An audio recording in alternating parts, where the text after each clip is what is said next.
20% dana desa diperuntukkan untuk ketahanan pangan di setiap desa dan pengelolaan melibatkan BUMDes.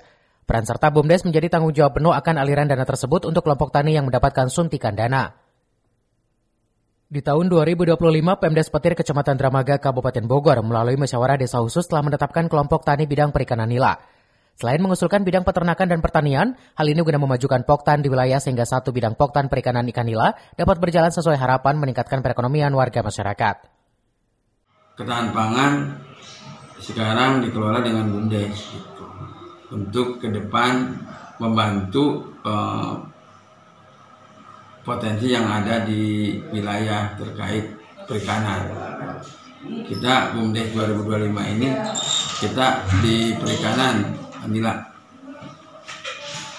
Lalu selama ini sudah terbentuk Pak untuk BUMDes itu sendiri? Alhamdulillah BUMDes di Desa Petir sudah terbentuk dan sudah ada badan hukum juga terkait BUMDes Desa Petir. Selanjutnya, ketahanan pangan bidang perikanan telah sukses budidaya ikan lele di tahun 2024, sehingga Pemdes Petir menginginkan kesuksesan kembali dengan budidaya ikan nila di tahun ini. Dari Dramaga, Kabupaten Bogor, Iman Abdurrahman melaporkan.